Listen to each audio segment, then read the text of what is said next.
Hello बच्चों, हमारे channel में आपका स्वागत है। और आज हम डिफरेंशियल इक्वेशन का जो है सेकंड लेक्चर आपके लिए लेकर आ रहे हैं। तो इसमें कल के जो लेक्चर यानी इससे जो पहले जो लेक्चर हुआ है फर्स्ट लेक्चर में, इसमें मैंने ऑर्डर और डिग्री के बारे में थोड़ा सा आपको एक्सप्लेन करा था कि क्या होता है। अब उसी से ही थोड़ा सा आगे चलेंगे। ऑर्डर और डिग्री के कॉन्सेप्ट को आगे बढ़ाने के बाद में हम बढ़ाएंगे फॉर्मेशन ऑफ डिफरेंशियल इक्वेशन। ठीक है। तो आज का जो टॉपिक है वो हम ज़्यादातर मेनली फोकस करेंगे फॉर्मेशन ऑफ डिफरेंशियल इक्वेशन, यानी डिफरेंशियल इक्वेशन को फॉर्म किस तरीके से करा जाता है और उसमें क्या क्या जो है आपको बातों का ध्यान रखना पड़ता है। तो काफ़ी कुछ ऐसा है जो आप अभी आपको पता लगेगा कि बिल्कुल आपको नया लगेगा। ठीक है ना। तो काफ़ी बच्चों को हो सकता है पता भी हो, लेकिन काफ़ी कुछ अच्छा कॉन्सेप्ट भी आपको मैं समझाऊंगा इसके बारे में। तो इससे पहले तो ज़रा देख लेते हैं कि किस किस तरीके से आपको एक डिफरेंशियल इक्वेशन को फॉर्म करना है। तो उसके लिए ना आपको कुछ बातें पता होनी चाहिए। मैं आपको बातें सबसे पहले तो बता देता हूँ। फॉर्मेशन ऑफ डिफरेंशियल इक्वेशन के लिए सबसे पहली बात आपको पता होनी चाहिए कि every family of curve has its own differential equation. अब इसका मतलब क्या है, ठीक है ना। तो फैमिली ऑफ कर्व का मतलब क्या होता है, जो भी हम कर्व जनरेट करते हैं उसकी एक इक्वेशन बना सकते हैं। आपने पढ़ा होगा हर कर्व की एक इक्वेशन होती है, फैमिली ऑफ कर्व की एक इक्वेशन होती है, ठीक है ना। जैसे अगर हम बात करें तो ये फिगर आपको दिख रही है, सर्कल है ना। सर्कल है जिसका सेंटर जो है वो ओरिजिन पे नहीं है, यानी यहाँ पे ओरिजिन पे सेंटर नहीं है, इसका सेंटर ओरिजिन से हटके है। तो इसकी जो इक्वेशन होती है बच्चों ये होती है x minus h whole square plus y minus k whole square is equal to r square. Class 12th में आपने पढ़ी होगी, है ना। तो ये होती है। जैसे कंसिडर करते हैं, मान लेते हैं कि एक्स की एच और के जो हैं, जो इसके सेंटर हैं वो 2 और 3 हैं और इसकी रेडियस 5 है, ठीक है, सर्कल की। तो इसकी जो इक्वेशन होगी तो वो क्या होगी, वो होगी x minus two whole square plus y minus three whole square is equal to 5 का स्क्वायर यानी 25। ये इसकी इक्वेशन होगी। अच्छा, ये तो होती है पहली इक्वेशन सर्कल की। ठीक है, ये पूरी फैमिली को डिनोट करती है, यानी पूरी जितनी भी तरह की आप इसमें इक्वेशन डाल सकते हो सबको डिनोट करती है। तो इसी में ही मान लेते हैं अगर ये सेंटर से ऐसे पास हो जाए सर्कल जिसका ओरिजिन सेंटर हो, ठीक है, तो उस समय जो है ये एक्स एच और के जो हो जाते हैं वो ज़ीरो हो जाते हैं। तो इसकी इक्वेशन बन जाती है x square plus y square बराबर आर स्क्वायर।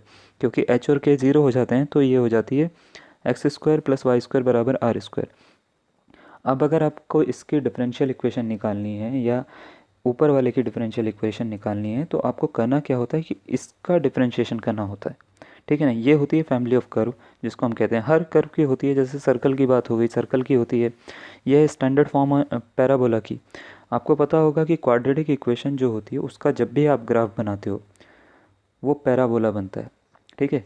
जो भी क्वाड्रेटिक इक्वेशन होती है उसका अगर आप ग्राफ बनाओगे ना, कोई भी चाहे कितनी छोटी है या बड़ी हो, क्वाड्रेटिक इक्वेशन अगर है और आपने उसका अगर ग्राफ बनाया तो पैराबोला ज़रूर बनेगा। ठीक है। तो पैराबोला यानी परवलय ज़रूर बनेगा। तो ये होती है स्टैंडर्ड फॉर्म इक्वेशन फॉर्म में पैराबोला की। और ये होती है वर्टेक्स फॉर्म। वर्टेक्स फॉर्म आप ज़्यादातर जो फैमिलियर आप वो वाले so x square is equals to 4ay या y square is equals to 4x। लेकिन क्या होता है कि कभी कभार वर्टेक्स जो होता है वो ओरिजिन पे नहीं होता पैराबोला का। आपने ऐसे पढ़ा होगा ना कि ये है पैराबोला, तो इसका वर्टेक्स इस समय ओरिजिन पे है, शीर्ष जो है वो इसका ओरिजिन है यानी मूल बिंदु है। पर ज़रूरी थोड़ी ना है कि हर पैराबोला का जो शीर्ष है वो मूल बिंदु ही हो। पैराबोला ऐसे भी तो बन सकता है ना। तो ये भी तो पैराबोला ही है। अभी ये हाइपरबोला नहीं है। हाइपरबोला बनाने के लिए तो आपको इस तरफ भी जाना पड़ेगा, ये नहीं बना रहा हूँ। ठीक है, सिर्फ इतने की अगर बात करें तो ये तो पैराबोला है इस समय, है ना। तो इसकी भी तो कुछ समीकरण होनी चाहिए। या ऐसे बात करें ये ऊपर इस तरीके से हो तो भी तो समीकरण होनी चाहिए। अब वर्टेक्स वाले की तो सबको पता होती है ना। X square is equals to 4ay या y square is equals to 4x, है ना। माइनस में भी होता है इसी तरीके से। तो ये जो है ये डिनोट करती है आपकी वर्टेक्स फॉर्म को, जब आपका सेंटर जो है आपके या सॉरी वर्टेक्स जो हैं वो एच कॉमा के हों। ठीक है, एच कॉमा के यानी जिस भी पॉइंट पे वर्टेक्स होगा उस पे वो पैराबोला की इक्वेशन सेटिस्फाई कर जाएगी। अच्छा, तो अब अगर इनका हमारे को डिफरेंशियल इक्वेशन निकालनी हो तो कैसे निकालते हैं। आपको ये समझ में आया कि हर फैमिली ऑफ कर्व की एक इक्वेशन हो सकती है। ठीक है, कोई भी चाहे किसी भी तरीके का कर्व बना दो तो उसकी एक इक्वेशन तो ज़रूर होगी। मैं लिख के ज़रूर करवाऊँगा इन सबको, आप ये मत समझिएगा कि खाली ऐसे ही दिखा रहा हूँ, लिख के करवाता हूँ मैं अभी आपको, ठीक है ना। तो अभी आप समझ लीजिए हर फैमिली ऑफ कर्व की एक इक्वेशन होती है, जैसे इसकी भी है ना, ऊपर वालों की भी है जो अभी दिखाई मैंने। तो एक एग्जांपल लेते हैं। अब देखिए, मान लेते हैं हम इक्वेशन ऑफ लाइन लिखते हैं। इक्वेशन ऑफ लाइन की जो होती है बहुत सारी फॉर्म्स होती हैं। जैसे एक फॉर्म में लिख रहा हूँ y इज इक्वस टू होती है mx प्लस सी, है ना। ये पढ़ी होगी आपने। इक्वेशन ऑफ स्ट्रेट लाइन होती है, यानी सरल रेखा की समीकरण होती है। ठीक है। तो अगर इसका मेरे को डिफरेंशिएशन करना है तो इसमें एक तो ये समीकरण होती है और एक आपने और भी पढ़ी होगी, y इज इक्वस टू होती है mx। ठीक है। दोनों में फ़र्क क्या है? दोनों में फ़र्क ये है कि अगर ये mx प्लस सी लिखा हुआ है तो ये लाइन जो है कभी भी ओरिजिन से पास नहीं होगी, कहीं से भी पास हो जाएगी, ओरिजिन से पास नहीं होगी ये। अगर y is equals to m x लिखा हुआ है तो इसका मतलब ये है कि ये जो लाइन है, ठीक है, ये जो लाइन है, मैं यहाँ पे बनाता हूँ इसको, ये जो लाइन है ये ओरिजिन से ज़रूर पास होगी, यानी ये जो सेंटर दिख रहा है ना, यहाँ से ज़रूर पास होगी, चाहे वो कहीं से भी, डायरेक्शन चाहे कोई भी हो, यानी ये ओरिजिन से यहाँ से ज़रूर पास होनी चाहिए। ठीक है। तो ये ज़रूर पास होगी। तो अगर मेरे को इसका डिफरेंशियल इक्वेशन निकालनी है या किसी की भी निकालनी है तो कैसे निकालते हैं? तो पहली बात तो आपको ये समझ में आ गई, हर कर्व की आप एक इक्वेशन सबसे पहले जनरेट करोगे निकालने के लिए डिफरेंशियल इक्वेशन, उसके बाद आप उसको सॉल्व करोगे। ठीक है। तो लेवल थोड़ा सा जो है कल से थोड़ा सा ज़्यादा रहेगा आज क्वेश्चन का। दूसरी बात आपको क्या ध्यान में रखनी है कि फॉर्मेशन ऑफ डिफरेंशियल इक्वेशन करने के लिए आपको कि the order of differential equation is always equal to the number of independent arbitrary constant in the equation of family of curve. इसका मतलब क्या है कि किसी भी डिफरेंशियल इक्वेशन का जो ऑर्डर होता है, ऑर्डर आपको मैंने बताया था कि जो भी जितनी बार उसकी मैक्सिमम टाइम आप क्या करते हो, उसको डिफरेंशिएट करते हो, वही उसका ऑर्डर होता है। जैसे y2 plus y1 plus x is equals to 0, तो इसमें जो y2 दिख रहा है ये, इसका मतलब ये है कि 2 बार डिफरेंशिएशन हो रखा है इसका, तो 2 ऑर्डर है। ठीक है। तो किसी भी डिफरेंशियल इक्वेशन का जो ऑर्डर होता है वो डिपेंड करता है नंबर ऑफ आर्बिट्रेरी कांस्टेंट पे। ठीक है। ये इंडिपेंडेंट आर्बिट्रेरी कांस्टेंट होते हैं और इस पे ये डिपेंड करता है। तो बताता हूँ मैं क्या होता है इसका मतलब। तो देखिए बच्चों, एक इक्वेशन मैंने लिखी है, इक्वेशन ऑफ लाइन है जो ओरिजिन से पास हो रही है। अगर मेरे को इसकी डिफरेंशियल इक्वेशन बनानी है तो बोला क्या है कि order of differential equation independent arbitrary constant के नंबर पे डिपेंड करता है। यानी जब आप इसको सॉल्व करोगे डिफरेंशियल इक्वेशन बनाने के लिए, तो आप क्या देखोगे सबसे पहले कि यहाँ पे कांस्टेंट कितने हैं। ठीक है। आर्बिट्रेरी कांस्टेंट कितने हैं यहाँ पे? तो यहाँ पे कितने कांस्टेंट दिख रहे हैं आपको? m, सिर्फ एक दिख रहा है। तो इसका मतलब क्या है? ये जो मैंने सेकंड बात लिखवाई है इसका मतलब ये है कि आप उसका एक बार डिफरेंशिएशन करोगे और आपका आंसर आ जाएगा। सिर्फ एक ही बार डिफरेंशिएशन करना है और आपका आंसर आ जाएगा। यानी जितने आपके इंडिपेंडेंट आर्बिट्रेरी कांस्टेंट है आपको उतनी ही बार डिफरेंशिएशन करना है एग्जैक्टली, और आपका आंसर डिफरेंशियल इक्वेशन की फॉर्म में निकल जाएगा एडजस्ट करके। समझाता हूँ क्या मतलब है। जैसे इसका एक बार डिफरेंशिएशन करते हैं तो d y upon d x आएगा, इज इक्वस टू क्या आएगा? m आएगा। यही आएगा ना। ठीक है। तो m आएगा। अब m, ये इक्वेशन 1 से क्या कर सकता हूँ मैं? m की वैल्यू निकाल सकता हूँ। m बराबर क्या हो जाएगा? y अपॉन एक्स हो जाएगा। क्या होगा कि ये x जो है यहाँ पे डिवाइड में जा सकता है तो y अपॉन एक्स की वैल्यू आ सकती है m बराबर। तो d y by d x किसके बराबर आ गया? D y by d x बराबर आ गया y अपॉन एक्स के। और ये यहाँ पे पहुँचाओ इसको तो x d y by d x is equals to y आ गया। या ऐसे भी कर सकते हैं x d y by d x minus y is equals to 0। तो ये जो इक्वेशन आई ये है डिफरेंशियल इक्वेशन। ठीक है ना। तो एक और बात आपको याद रखनी है बस इस, और वो है फाइनल डिफरेंशियल इक्वेशन जब आप बनाओगे तो उसमें कोई भी आर्बिट्रेरी कांस्टेंट जो है नहीं होना चाहिए। ठीक है। तो जब आपका फाइनल आंसर आएगा किसी भी डिफरेंशियल इक्वेशन का तो उसमें आर्बिट्रेरी कांस्टेंट होना नहीं चाहिए। यानी y is equals to m x अभी हमने सॉल्व करा, क्या सॉल्व करा? y is equals to m x, वहाँ पे m नहीं आया ना फाइनल आंसर में। तो इसी तरीके से आपको क्या करना है, वो कांस्टेंट हटा देना है जब भी डिफरेंशियल इक्वेशन बनाओगे। किसी भी तरीके से हटाओ, सब्सटीट्यूट करके हटाओ, कैसे भी हटाओ, वो आपके दिमाग है। ठीक है ना। तो उसमें फाइनल आंसर में नहीं आना चाहिए। और कितनी बार डिफरेंशिएशन करोगे? जितने वो कांस्टेंट होंगे। सीधी सी बात है। अगर m y is equals to m x है, एक कांस्टेंट है, तो एक बार डिफरेंशिएशन। ठीक है। सेकंड एक और एग्जांपल देता हूँ मैं आपको।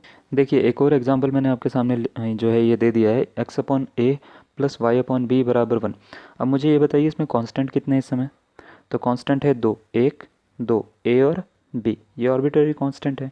तो इसकी डिफरेंशियल इक्वेशन आप जनरेट जब करोगे तो इसमें कम से कम आपको 2 बार डिफरेंशिएशन करना पड़ेगा और एग्जैक्टली 2 ही बारी में आपका आंसर आएगा। एक बारी डिफरेंशिएशन करोगे तो आपका आंसर कभी भी नहीं आएगा। ठीक है। 3 बारी करोगे तो वो आंसर जो है वैनिश हो जाएगा। आपको सिर्फ 2 बार डिफरेंशिएशन करना है और उसी में आंसर इसका निकालना है। चलो इसको सॉल्व करके मैं बताता हूँ। देखो इक्वेशन थी x अपॉन ए प्लस वाई अपॉन बी बराबर 1। इसका x के रिस्पेक्ट में डिफ्रेंशिएशन करते हैं तो x का क्या होता है, वो होता है 1, तो 1 अपॉन ए प्लस वाई का क्या होता है 1 upon b d y by d x बराबर 1 हो जाएगा। 1 का 0, सॉरी, ये 0 हो जाएगा। ठीक है, अब ये जो ये माइनस मत समझ लेना यहाँ पे, ठीक है, 1 अपॉन ए लिखा हुआ है, ये जो है ये इधर जाएगा, इधर जाएगा तो प्लस का है तो इधर जाके क्या हो जाएगा माइनस का। और ये b जो है वो डिवाइड में है, अभी जाके उधर जाएगा तो मल्टीप्लाई में, तो d y by d x की वैल्यू क्या निकलेगी, d y by d x की जो वैल्यू निकलेगी वो निकलेगी माइनस बी अपॉन ए। जब इसको सॉल्व करोगे है ना, ये a उधर गया तो ये 1 अपॉन ए हो गया, क्या बन गया 1 अपॉन ए माइनस का, और ये b जो है वो उधर चला गया। ठीक है, तो ये एक बार करा देखो तुमने, एक बारी में आंसर आया क्या, बिल्कुल नहीं आया, क्योंकि ये कांस्टेंट अभी तक बचे हुए हैं। तीसरी बात क्या कहती है डिफरेंशियल इक्वेशन फॉर्मेशन की, कि कांस्टेंट नहीं होने चाहिए आंसर में, जो ये कांस्टेंट है आर्बिट्ररी कांस्टेंट ये हटने चाहिए।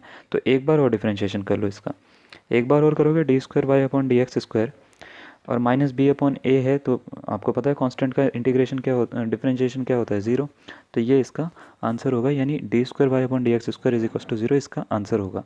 ठीक है, अब मैं इसको कुछ क्वेश्चंस आपको इसके ऊपर दे रहा हूँ, ठीक है, जो प्रीवियस ईयर है, और उसको आप सॉल्व करके बताइए। ठीक है बच्चों, तो देख सकते हो आप क्वेश्चन आपके सामने लिखा हुआ है, the order of the differential equation whose general solution is given by. तो ये आपको पूरी की पूरी इक्वेशन दे रखी है, मैं पढ़ के सुना देता हूँ ताकि आपको दिक्कत ना हो। y इज इक्वल टू है c1 plus c two cos x plus c three C1 sorry C4 x plus C5।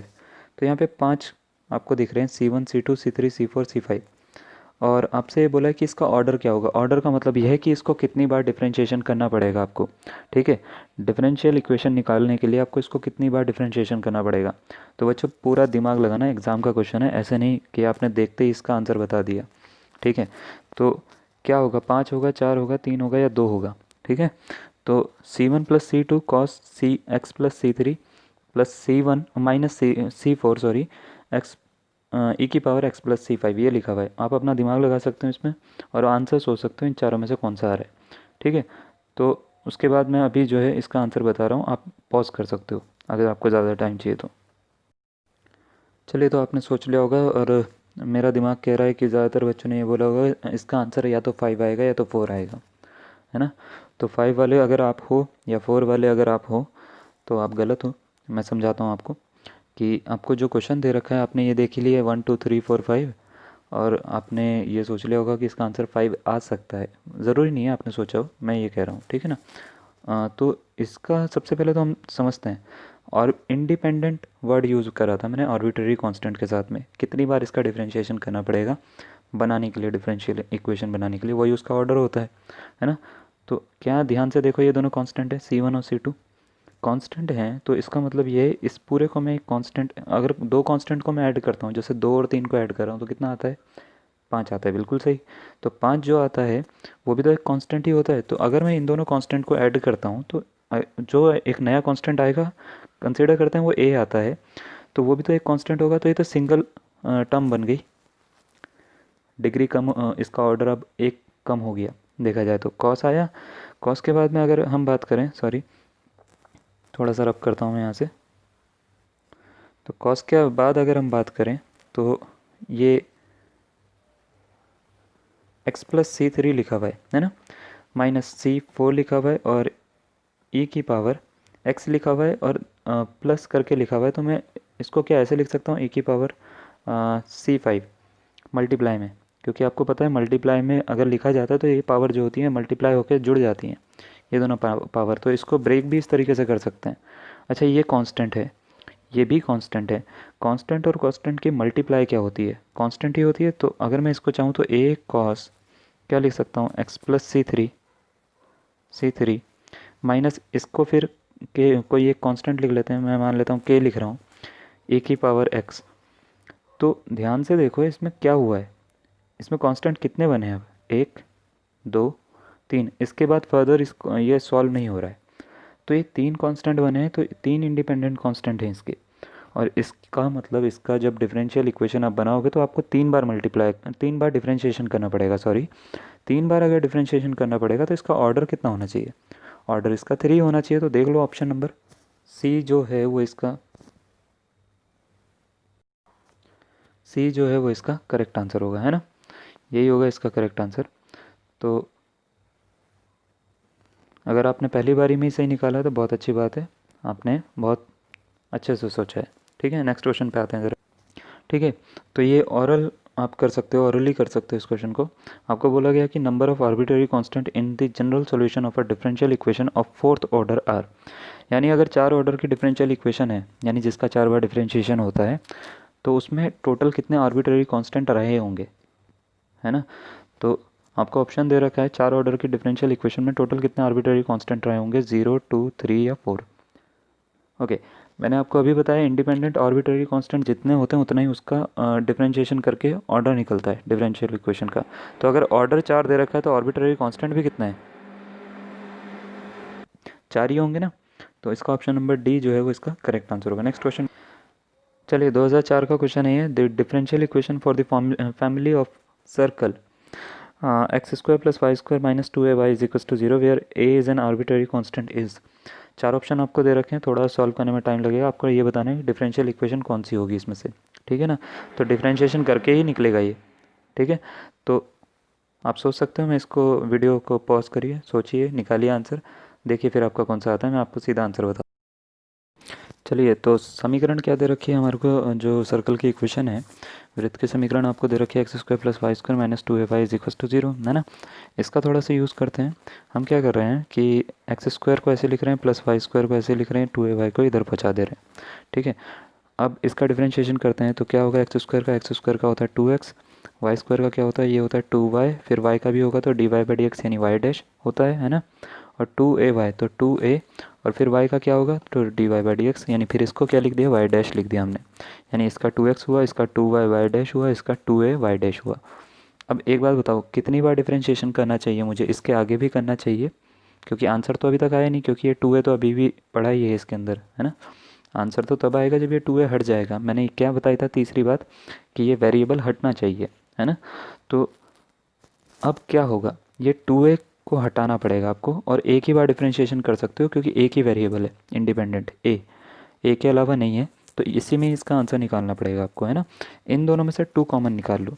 2 common निकालोगे तो क्या मिलेगा, देखो ज़रा, ये मिलेगा 2 यहाँ पे मिल जाएगा, एक्स प्लस वाई डैश मिल जाएगा, और इज इक्वस टू ये हो जाएगा 2, कॉमन निकाल लो यहाँ पे, तो ये मिलेगा ए वाई डैश, सही है। 2 से 2 को काट दो, तो ये मिला पूरा का पूरा। अब थोड़ा सा मैं ज़रा इसको ऊपर करके लिख रहा हूँ,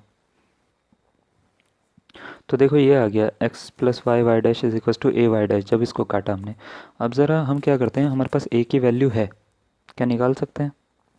ध्यान से देखो, हमारे पास ये समीकरण है, ये इक्वेशन है, यहाँ से हम ए की वैल्यू निकाल सकते हैं। क्या होगा कि ये वाई भी अपॉन में चले जाएगा, ये 2 भी अपॉन में चले जाएगा, तो क्या बनेगी, x square plus y square upon 2y, a की वैल्यू हो जाएगी, होगी या नहीं होगी, है ना।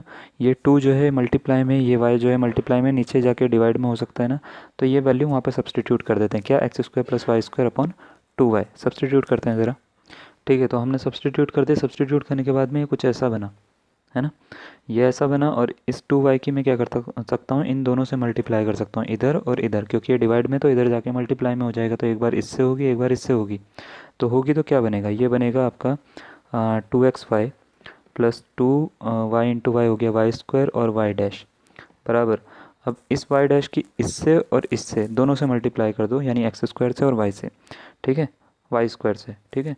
तो ये क्या बनेगा, ये बनेगा आपका x square y dash plus y square y dash.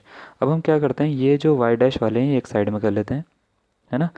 और सबसे पहले तो इतना ही कर लेते हैं पहले तो क्या मिलेगा, ये मिलेगा 2xy बराबर x square y dash plus y square y dash minus 2 y square y dash, ये मिला। इन दोनों को ज़रा माइनस हो सकते हैं, ये दोनों एक जैसे ही हैं, तो क्या मिलेगा आपको, मिलेगा ये 2xy बराबर एक्स स्क्वायर वाई डैश और minus y square y dash, दोनों में वाई डैश कॉमन आ रहा है, ध्यान से देखो। तो ये बन जाएगा 2xy और is equals to x square minus y square और वाई डैश। चेक कर लो किसके जैसा है ये। तो देख लो, ऑप्शन नंबर सी जो है वो इसका करेक्ट आंसर आ रहा है। अगर आपने ये निकाला था तो आपका सही आंसर है ये, ठीक है ना। तो x square minus y square y dash is equal to 2xy, ये इसका करेक्ट आंसर आ रहा है। नेक्स्ट क्वेश्चन की ओर आते हैं बच्चों। क्वेश्चन ये बोला गया है कि the differential equation representing the family of curves, आपको ये एक कर्व दे रखा है where c is a positive number, और 4 ऑप्शन दे रखे हैं आपको, इसमें ऑर्डर और डिग्री दोनों, ठीक है। ऑर्डर 3 होगा, ऑर्डर 2 होगा, डिग्री 3 होगी, डिग्री 4 होगी, 4 लिखा हुआ है ये, ठीक है, ये थोड़ा कट गया है। तो y square is equal to आपको दे रखा है 2c x plus under root c, और आपको ये बोला है कि इसमें से चारों में से कौन सा ऑप्शन सही होगा, ठीक है।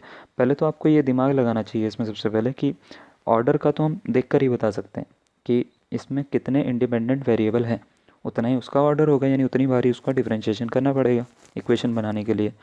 तो कितने वेरिएबल हैं, 2 हैं, 2 बार करना चाहिए क्या। ज़रा इस 2c के अंदर मल्टीप्लाई करके बताओ मुझे ज़रा क्या आता है। तो ये होगा 2cx, है ना, 2cx और 2c इंटू अंडर रूट सी, ये होगा। तो अगर मैं इसका डिफरेंशिएशन करता हूँ तो क्या आना चाहिए, 2cx का कितना होता है 2c, है ना, और 2c इंटू अंडर रूट सी, ये तो पूरा एक कांस्टेंट टर्म ही है ना। कांस्टेंट टर्म का डिफरेंशिएशन कितना होता है, 0। समझ रहे हो ना बात को, क्या बोल रहा हूँ कि 2c इंटू एक्स ये बनेगा, और 2c इंटू रूट सी बनेगा जब इसका हम अंदर मल्टीप्लाई करेंगे। 2c इंटू एक्स का करेंगे तो 2c आएगा, है ना, और इसका जब करेंगे तो ये 0 आ जाएगा। तो ऑर्डर तो आपका हम बात करें तो एक ही बारी में हो जाएगा। अगर इसकी बात करें तो कांस्टेंट जो है, इंडिपेंडेंट कांस्टेंट जो है, उसकी भी बात करें तो एक ही है। एक क्यों है, क्योंकि एक्स के साथ तो एक ही है ना, ये तो अलग से है, इसका तो वैसे भी 0 ही हो रहा है। तो ऑर्डर तो सिर्फ एक ही हो रहा है, यानी एक ही बारी में आपका इसका आंसर आ जाएगा। तो इसका मतलब ये है कि इसका ऑर्डर 2 या 3 नहीं हो सकता। तो ये दोनों ऑप्शन जो है वो आप पहले ही कैंसिल कर दो, ठीक है। अगर अभी भी समझ में नहीं आया तो मैं आपको समझाता हूँ। ये वाई स्क्वायर बराबर होगा 2cx plus 2c under root सी, ये हो जाएगा। सी की पावर 3/2 भी लिख सकते हो। क्या ये इंडिपेंडेंट है, बिल्कुल नहीं है, क्योंकि इसके साथ में एक्स वाई दिख रहा है क्या आपको, बिल्कुल नहीं दिख रहा। ये है इंडिपेंडेंट वेरिएबल। तो ये कितने हैं, एक ही तो है, ये देखो सी, तो बस एक ही है, तो इसका एक ही ऑर्डर होगा। तो इसका मतलब ये है कि ये नहीं हो सकता, ये नहीं हो सकता, 2 ऑप्शन तो हट गए। अब बात आती है डिग्री की, कि इन दोनों में से कोई एक करेक्ट आंसर होगा। मैं आपको दोनों ऑप्शन देता हूँ, आप इसको बताइए कि कौन सा वाला आंसर इसका सही होगा। वीडियो पॉज कर सकते हो आप। चलिए, तो y square is equal to क्या दे रखा है, 2c x plus under root c, है ना। इसका ज़रा करते हैं, एक बार करेंगे। अब d y by d x ना लिखकर मैं थोड़ा शॉर्ट में करने के लिए वाई डैश लिखूंगा उसको, ठीक है ना, कोई दिक्कत तो नहीं है उससे। तो इसको वाई स्क्वायर का करते हैं, 2y होता है, फिर वाई का भी करेंगे तो d y by d x यानी वाई डैश बराबर क्या हो जाएगा, 2c, फिर x का करेंगे तो x का होता है 1 और c का होता है 0, लिखने की ज़रूरत नहीं है, यानी ये वाला c जो है इसको तो लिखने की ज़रूरत ही नहीं, इसका तो 0 होता है ना। तो डिफ्रेंशिएशन, अच्छा ये हो गया। तो 2 से क्या करो, 2 को काट दो, ये कट रहा है। तो वाई वाई डैश की वैल्यू क्या आ रही है, वाई वाई डैश की वैल्यू आ रही है वाई वाई डैश बराबर आ रहा है सी, यानी सी की जगह पे आप इक्वेशन 1 में ये जो दिख रही है ना, यहाँ पे वाई वाई डैश आप डाल सकते हो, ठीक है। करके देखते हैं ज़रा। तो y square is equal to हो गया 2y वाई डैश और x प्लस अंडर रूट में आ रहा है वाई वाई डैश। क्या ये सही हुआ अभी तक, बिल्कुल नहीं हुआ, आपने पुराने लेक्चर देखे होंगे। ये डिफरेंशियल इक्वेशन की जो है आपकी फॉर्म नहीं बनी है, क्योंकि ये अंडर रूट में आ रहा है अभी आंसर। क्या करो, इसकी ना 2y वाई डैश की दोनों से अंदर मल्टीप्लाई कर दो। मल्टीप्लाई करोगे तो क्या बनेगा, ये बनेगा वाई स्क्वायर बराबर 2y y dash x plus 2। अच्छा, इसमें पावर 1/2 है, इसमें पावर 1 है, तो वाई वाई डैश की पावर 3/2 लिख सकते हैं, क्योंकि ये 1 पावर है, ये 1/2 पावर है, दोनों मिला के मल्टीप्लाई में पावर ऐड होती है तो 3/2 पावर हो जाएगी। अच्छा, इसको ना इधर लेके चले जाते हैं अब, ठीक है। तो मैं ऊपर करके लिख रहा हूँ इसको, ठीक है। तो ये आपका बन रहा है Y square 2y y dash, ये था पूरा का पूरा ना। तो इसको जब हमने लिखना है तो ये होगा y square minus 2y y dash x, ठीक है। मैं ब्रैकेट लगा रहा हूँ यहाँ पे, अभी बताता हूँ क्यों लगाया। Is equals to 2y y dash की पावर 3/2। क्या मैं ये दोनों साइड का स्क्वायर कर सकता हूँ, ये अपॉन वाला 2 हटाने के लिए, इससे ये कट जाएगा, ठीक है। तो क्या मिलेगा, ये मिलेगा y square minus 2y y dash x, और इसका मिला होल स्क्वायर, ठीक है। इज इक्वस टू क्या मिलेगा आपको, 2y वाई डैश की पावर 3, ये मिला, ठीक है। तो ध्यान से देखो, आपको तो इसका चाहिए था और इसका मिल भी गया, इसकी पावर कितनी मिली 3, है ना, मैक्सिमम टाइम डिफरेंशिएशन जो होता है। इसकी पावर 3 मिली तो इसकी डिग्री कितनी हो गई, 3 हो गई। ठीक है, अगर आपको डिग्री समझने में दिक्कत आ रही है तो फर्स्ट वीडियो दोबारा से जाके देख सकते हो आप, उसमें आपको पूरा का पूरा समझ में आ जाएगा क्या बताया था। तो इसकी पावर कितनी आ गई, यानी डिग्री कितनी आ गई, 3 आ गई। तो ऑप्शन नंबर की बात करें अगर, सी इसका करेक्ट आंसर होगा, क्योंकि इसकी डिग्री कितनी आ रही है, 3 आ रही है, और ये इसका करेक्ट आंसर होगा। समझ में आ गया। ठीक है, नेक्स्ट क्वेश्चन की ओर आते हैं। क्वेश्चन आपको दे रखा है कि the differential equation which represents the family of curves, आपको ये फैमिली ऑफ कर्व ये दे रखी है, वेयर C1 और C2 जो है आर्बिट्रेरी कांस्टेंट है। तो इसकी डिफरेंशियल इक्वेशन क्या होगी, अब आपको ये बताना है। ठीक है, तो ए ये रहा, बी ये रहा, सी ये रहा, और ये डी ऑप्शन है। आप जो मर्जी इसको सॉल्व करके जल्दी से आंसर समझिए अपने दिमाग में ये क्या आ रहा है। ठीक है, मैं इसका आंसर बता रहा हूँ। चलिए इक्वेशन लिख लेते हैं। इक्वेशन है y is equals to c one e raise to power C2x, ये है। ठीक है, इसको इक्वेशन 1 कंसिडर कर लेते हैं हम। क्या कंसिडर कर लेते हैं, 1। ओके, अब इसका डिफरेंशिएशन करते हैं। एक बार करके देखते हैं। एक बार करेंगे तो क्या आएगा, एक बार करेंगे तो y dash is equals to आ जाएगा C1, और ई रेस टू पावर अगर कुछ भी होता है तो वो नंबर आगे आ जाता है C2 e raise to power C2x, ये हो जाता है। जैसे अगर मैंने लिखा ना ई रेस टू पावर 2x का करना है, तो क्या हो जाता है 2 ई रेस टू पावर 2x, यानी ये नंबर जो होता है ना ये आगे आ जाता है 2 जो है। ठीक है, तो ये हो गया एक बार, तो इसको इक्वेशन 2 कंसिडर कर लेते हैं। एक और बार करके देखते हैं इसका ज़रा। ठीक है, तो एक और बार करेंगे, y double dash is equals to कितना आएगा, ये आएगा C1 C2, फिर दोबारा से आ गया तो C2 इंटू C2 स्क्वायर, और ई रेस टू पावर C2x होगा क्या, इक्वेशन 3 कंसिडर कर लेते हैं। ठीक है, आंसर तो अभी तक भी नहीं आ रहा है क्योंकि ये कांस्टेंट हट ही नहीं रहे। तो हम क्या करते हैं, कांस्टेंट हटाने के लिए दोनों के दोनों हम मल्टीप्लाई करते हैं 1 और 3 की। किस किस की, मल्टीप्लाइंग 1 एंड 3, 1 और 3 की मल्टीप्लाई करके देखते हैं ज़रा क्या आएगा। तो ये आएगा y डबल डैश बराबर हो जाएगा C1 C2, तो C1 का स्क्वायर हो जाएगा, क्योंकि C1 दो बार आ रहा है, फिर C2 का स्क्वायर हो जाएगा, फिर हो जाएगा और e की पावर C2x जो है ये भी दो बार आ रहा है, e टू पावर C2x, इसका भी होल स्क्वायर। तो ध्यान से देखो, ये अगर हम इसको चाहें लिखना तो इसको ऐसे लिख सकते हैं, y double dash is equals to C1 C2 e raise to power C2x का पूरे का होल स्क्वायर लिख सकते हैं क्या, बिल्कुल लिख सकते हैं ना। तो ध्यान से देखो, ये वैल्यू किसकी है, ये जो ये वैल्यू लिखी है ये वैल्यू किसकी है, ये है इक्वेशन 2 में y डैश की वैल्यू। तो ये इसको हम क्या कर सकते हैं, इसको ऐसा लिख सकते हैं, y double dash is equals to हो जाएगा y डैश का होल स्क्वायर। तो कौन सा ऑप्शन सही आ रहा है इसका, तो इसका भी अगर हम बात करें, थर्ड ऑप्शन जो है वो करेक्ट आ रहा है। देखो ये Y double dash is equals to Y dash whole square, है ना। तो ये हो गया आपका क्वेश्चन। चलिए अब लास्ट का मैं एक क्वेश्चन करवा रहा हूँ, और इसके बाद जो है एक क्वेश्चन आपको होमवर्क में दूंगा। ठीक है, तो 2 क्वेश्चन है, ये मैं करवा रहा हूँ, इसका ऑप्शन नहीं है। तो मैं सीधा सीधा बताऊंगा किस तरीके से करना है। आपको बोला है find the differential equation of the family of parabolas having vertex at the origin and axis along positive Y axis. ठीक है, ऐसे पैराबोला यानी परवलय के समीकरण की अवकल समीकरण डिफरेंशियल इक्वेशन निकालनी है आपको, जिसका वर्टेक्स जो है वो ओरिजिन पे हो। ठीक है, वर्टेक्स ओरिजिन पे कैसे बनता है, ऐसे बनता है। ठीक है, वर्टेक्स जो है वो ओरिजिन पे हो और वो वाई एक्सिस के अलोंग हो, वाई एक्सिस के अलोंग यानी ये वाई एक्सिस होता है, इसके अलोंग बनाना है आपको। तो ये ऐसा बनेगी इसकी फिगर। अब ज़रा हम इसको सॉल्व करके देखते हैं इसकी डिफरेंशियल इक्वेशन कैसे आती है। ठीक है बच्चों, तो आपके लिए रफ फिगर देखो ये बना दी है मैंने, ये होती है फिगर, और इसकी जो समीकरण होती है यानी इक्वेशन होती है वो होती है x square is equals to 4ay, आपने पढ़ी हुई होगी।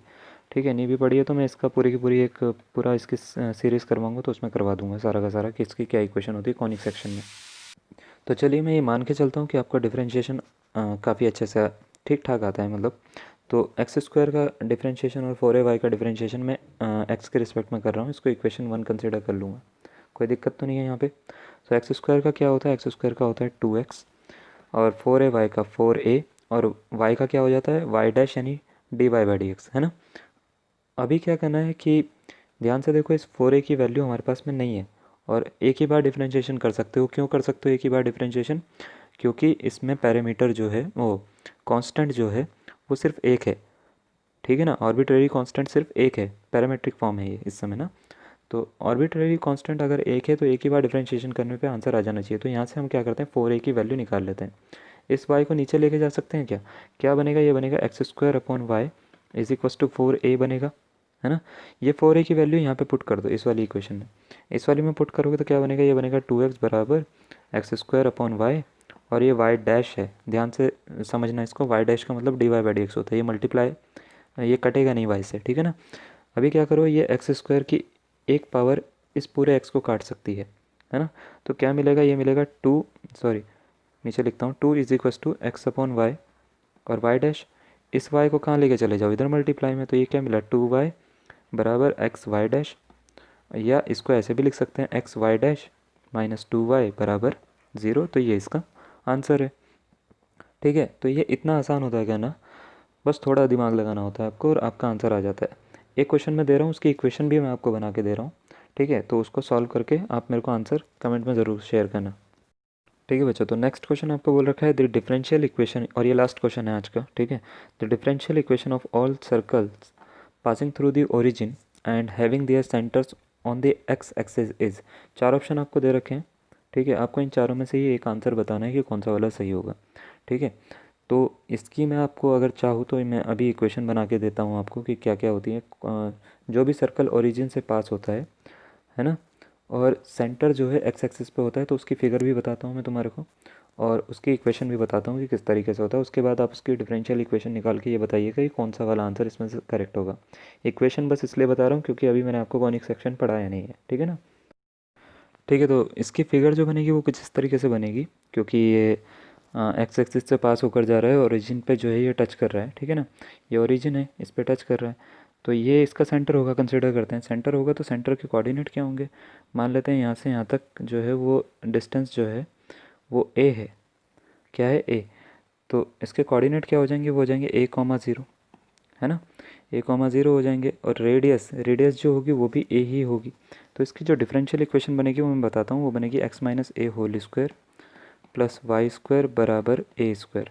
ये डिफरेंशियल इक्वेशन को आपको सॉल्व करना है, x minus a whole square plus y square बराबर ए स्क्वायर कैसे बनती है सारा बताऊंगा इसके बारे में मैं, ठीक है ना, जब कॉनिक सेक्शन आपको करवाऊंगा। तो इसको सॉल्व करना है, चारों में से बताना है कि कौन सा वाला आंसर इसका होगा। कमेंट में आप कमेंट ज़रूर करिएगा। तो आज के लिए इतना ही, धन्यवाद, थैंक यू।